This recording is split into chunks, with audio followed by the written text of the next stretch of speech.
intake form, that does lead us to our big story. Yeah. Go for it. The floor is yours. Okay.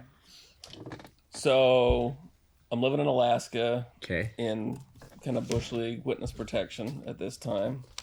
I had fucked up my credit by hiding in, my house got repossessed while I was hiding up there. That's how hard I hid. Okay, wow. And so when I found out 2.5 years later, when the trial was over, and I called Century 21, they're like, "Oh, you didn't pay any mortgage payments or whatever." So anyway, they had all this rent money that they gave me, so I built this house in the middle of nowhere in Alaska, and there was this dude, this Army Ranger, that built a house kind of next to mine. Okay. And I became fast friends with him. He was not Mormon. And how old are you at this point? I'm 40. 40? Okay. Yeah, 39, 40. He's, tip of the spear, the war happens and he leaves all the time.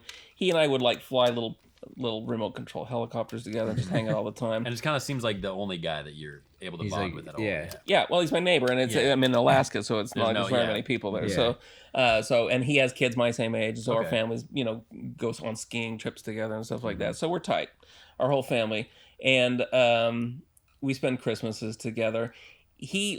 I constantly talk to him about marijuana because I missed that one time that I tried it, and I think in my heart I'm longing to try it again. Yeah. And he can't smoke marijuana because they piss test him in the Army, so he hasn't done. He's been in the Army for 20 years or some shit at this point. But he seems to be fond of it. He's fond of it, and he tells me stories when he was a kid about how he would get always smoking.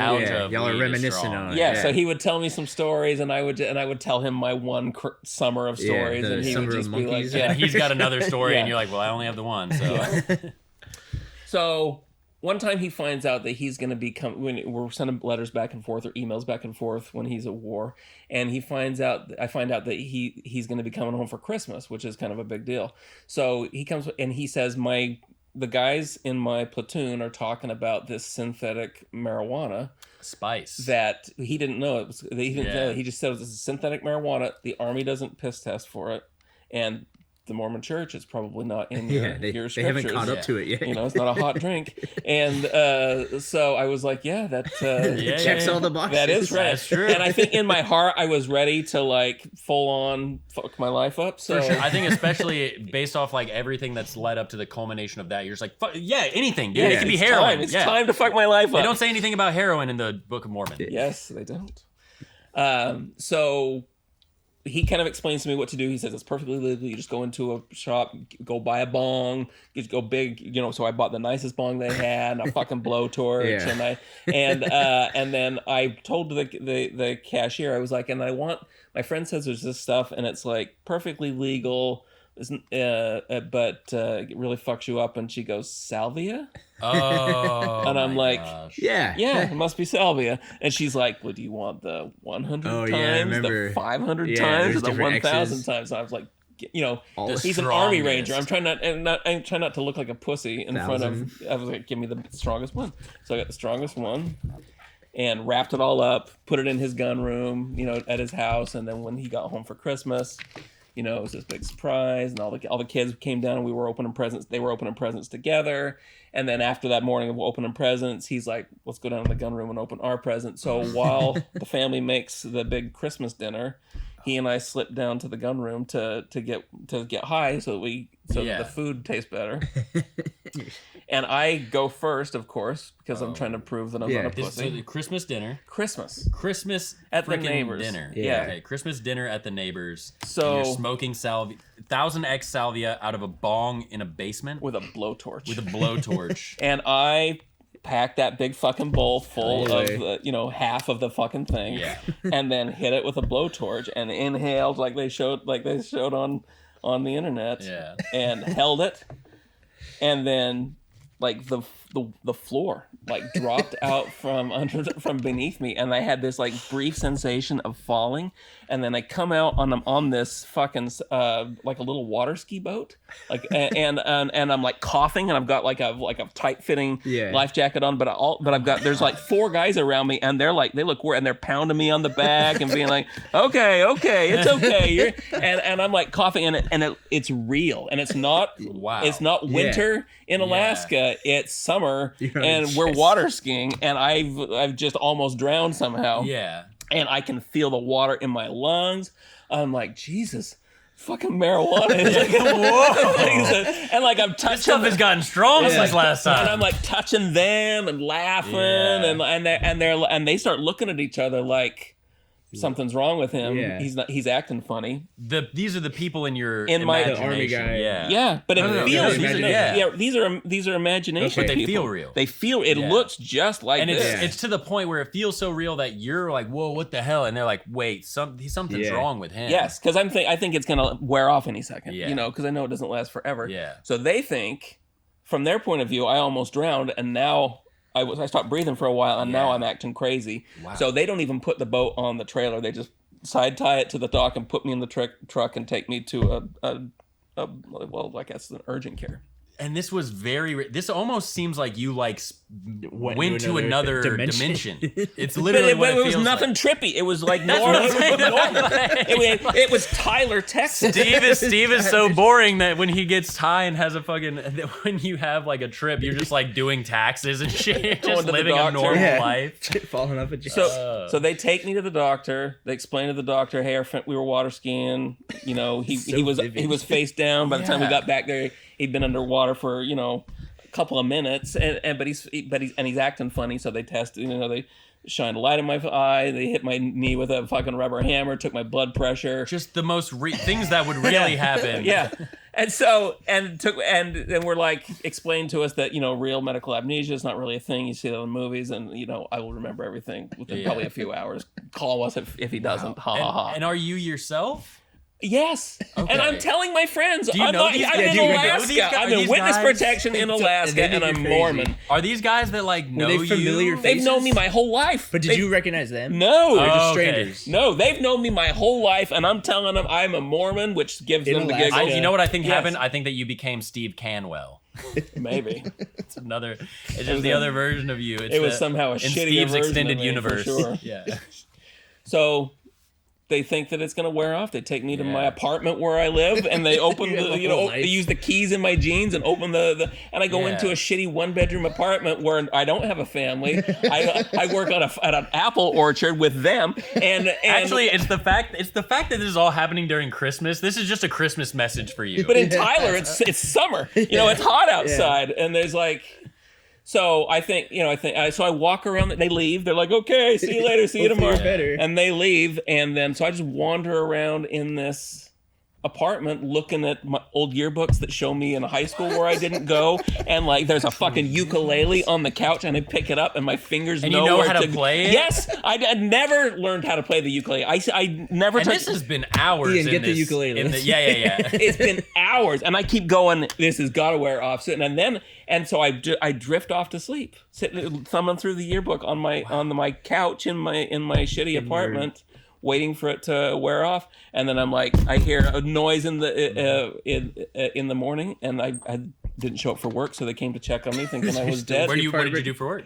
I worked at a farm. I supervised migrant labor. Just basically, I would count how many big white bins of apples they would bring in from the fucking fields. Oh my God. And so I stood there the first day. They basically propped me up with a clipboard, and I would just tell everybody who was passing by that I'm in Alaska and I'm on synthetic marijuana. Like, guys, this is not right. Yeah, I'm in witness protection. I'm Mormon. It's Christmas right now. This isn't. And so they explained to the people on the farm that I got my bell rung the day before on a water skiing thing, so they're patient, Oh my God. And so they take me home and make sure they send me home with a pizza and make sure, and they're like, you're gonna be fine. If it's not better by tomorrow, we're gonna take you to the doctor. I leave again. I watch it's just regular television. Yeah. And I just walk around. You're watching the Tonight Show. Yes, I eat some ice cream I found in the freezer, and wake up the next morning. Them knocking on my door. And they take me to work again. And it goes on like this every day for 8 years. What? 8 years. You lived life. I worked at a farm for 8 years. Dude, it sounds like you got put in your own personal hell. I thought and I have no idea what's going on at this time. I think. And that's all that happens is you go to work at the apple orchard, and you're like, I'm in Alaska. They're like, all right, crazy. Dude, keep going. And then you go to sleep, and then you wake up and you go back to work at the apple orchard for 8 years. And for the most part, for the first part of it, I tell everybody that I'm in Alaska. Yeah. I took synthetic marijuana, and they treat me like I've got brain damage. Yeah. Everybody in town treats me like, we've known you since you were in grade school. You're not Mormon. Your parents were Methodist. You know, but I could wow them by quoting like scriptures, the Book of Mormon, which they would have me do at parties, and they would probably chalk it up to like when someone has a seizure and they can speak Latin all of a sudden. It was like, conversations funny, like crazy. that. Yeah. And they would ask me every detailed story about the murder trial, and they just laugh while I would tell them stories about that. And just crying. And that and I thought that I was, because I knew that it shouldn't last that long, and so I thought maybe I was dead. I thought I was in a coma. Maybe you OD'd. I didn't know. I thought maybe if I died in this world, I would go back to. And I miss my family, man, because it's like it's 8 years without seeing your family, and it actually like you feel like each day. I considered suicide just to try to get back to my family. Yeah, and then like about 4 or 5 years into it, I guess just hanging out with those guys at work all the day long. And they started like a little, like a cover band, I guess. and I started. That's not at all what I thought you were gonna say. They started. It's a tribute band, right? Was it Fish or what? I would play ukulele in their cover band. and it just started hanging out with them, and I sort of started to believe. The only song y'all play is Somewhere Over the Rainbow. God damn. And I can still play like those 10 songs that we used to play, and no other songs. And you can to this day? To this day, have no idea what the chords are. Yes. Oh my God. And I'm amazing for those 10 songs. Because you nailed them. You spent years practicing. 8 years. You've been practicing. So I slowly start to basically buy into the fact that I'm brain damaged. This is that I imagined. I grieve my family not. I grieve my family not like they're dead, but like they never existed. Like, and I would sit at night. A grief of having to deal with the weight of like that you thought that way. Dude, I would sit at night and I would think about the stories of like memories of like holding my kids and just be like, that's brain damage? That's crazy. That doesn't make any fucking sense. Yeah. You know? And so I was like a Black Mirror episode. Yeah. So so I started kind of buying into the fact that I was brain damaged. When people would stop me at the store, I would, instead of like avoiding talking to them or correcting them, I would just say, I don't remember you. You seem very nice. Tell me your name again. And I would try to remember their name and just kind of buy into the fact that I was brain damaged. And so I just started to try to like rebuild my life like a brain damage victim and try to learn everybody's fucking names again. This is like the shittiest version of Groundhog's Day ever. Groundhog with basic cable. Yeah, basically. Agrarian Groundhog's Day on Tubi. So, and then one day I was walking across the park with a bucket of chicken under my hand. Waiting. I could see my friends at a table, playing a hacky sack. You're going to practice some songs. We were gonna. One of my friends was gonna be in a demolition derby, and we were there for that. Tyler, Texas. And I was walking across where I've still never been to this day. I was gonna ask you. I need you to go and see if it's what you thought it was. I'm sure they don't grow apples, and I bet it's a lot bigger than it was in my whatever. They grow like roses or something. Yeah. Anyway. So I'm walking across the park, and the ground just gives way beneath me. There's a brief sensation of falling. I come up into my body on the floor of my friend's gunroom, having pissed my pants. I'm in a full seizure. I'm like, my wife is behind me. Okay, they came down. And I'm like full on. And now, if they had put a ukulele in your hand, you would have been playing it perfectly. And my friend is on the phone, like trying to dial 911. And my wife, I hear her say, "Hang up. I think he's coming out. He's back." And I stop seizing. The room's spinning, and I feel myself lock in to start spinning at the same rate as the room, and then it stops spinning, and I'm back. It's like 2001: Space Odyssey. It's like you're reborn, dude. And I fucking weeping, screaming, and weeping. You're so happy to see your family, and that probably cracked your head a little bit. And my kids we're like, what the fuck's wrong with that? And my wife is like, you fucking asshole. You went down in the basement and you took drugs. You fucking ruined Christmas, you dumb shit. And so I'm like expecting like all this love. And I'm like, you dumb piece of fucking shit. Yeah, you think it's going to be a wonderful life. You pissed yourself for 8 years. Yeah. You pissed yourself in the neighbor's basement on Christmas. So she throws me in the shower. I'm like showering the piss off while I'm telling her all this story about where I've been for the last 8 years. And she is not having She is not. She fucking hates she doesn't give me. a fuck. I think she decided then to leave me for that Eskimo guy. So I go upstairs. By the way, when I was drying off, I figured out at that time that I had also shit myself. Of course. I was thinking on their towel. So I had like... You have 8 years of piss and shit coming out of you. I had fouled the neighbor's towel on Christmas. How did your buddy feel about that? He did not go second. Yeah. And they stopped hanging out with us after He went and got your wow. wife. So I went upstairs and he's like, you got to get it together. You know, we're just going to go have dinner with our family. And I walk up to this big, beautiful, you know, elaborate candles and turkey and all of my kids who I haven't seen in 8 years around it. And then the ground falls out beneath him. I fucking lose it, dude. I walking around crying and touching them, just making the biggest. Just shoving a turkey leg in his mouth.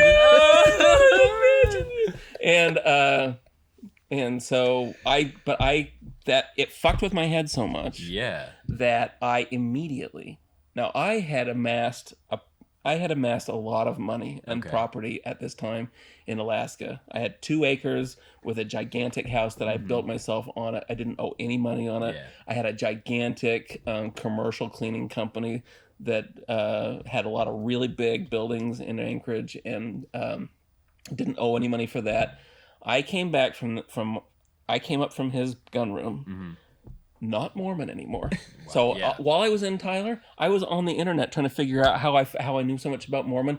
Found a bunch of anti-Mormon shit on the internet and talked myself out of being Mormon for those 8 years. Accurate? Like yes, it was all. Yes. I literally think that you actually transferred into another dimension. Yeah. Like I actually think and now it makes me think that people who are having schizophrenic episodes might have other people transferring into their bodies from other dimensions. Well, here's how I argue against that. The Salvia was just the lubricant to get you there. The Tyler kind of looked, if I squint, kind of like the little town that I grew up in. Well, as far as where the school was versus the store. My only defense to my statement would be, if it's another dimension, things could be similar but different. You know what I'm just saying? Another universe, another whatever. Or my brain chose a place that I'd never been before because it was a complete white spot on the map and it was able to just project whatever the fuck onto it. By the way, 8 years in Tyler equated to about, my best guess, my friend said I was doing that I was seasoned for about 45 seconds. I was going to ask how long. Yeah. You hit it and then it was maybe 45 seconds. It was for him to yell, Julia, get down here. Does he have a history of seizures? Shit, where's the phone? I got to dial 911. Oh, hang up. I think he's coming out. Wow. 8 years in Salvia. 8 years in Salvia. Me getting out of Mormonism. The worst part is that you were stuck in Tyler, Texas. Yeah, at least it would have been super cool. Halfway to Methodist. Yeah. So I didn't think anything was real at that point. I didn't even being back in. It's like yes. Yeah. Is it what if you look at the two lives? What seems more rational? I work on a farm with a nowhere job and never found somebody to love me. Or I've got a big happy family. I'm rich. I'm in witness protection, but I came back from that, and I live in Alaska. And it's none of this makes sense at all. Actually, it doesn't make any fucking sense. And now I'm a comedian, so all this looks fucking crazy. Yeah. What's more? What's more real? If the chance of me you're literally a glitch in the system, dude. Too many things happen since I've been here. Too many things keep happening. Just everything in comedy happens like it shouldn't happen. So who the fuck knows? But I think, I immediately sold everything. Okay. Money wasn't real. I called a realtor. I said,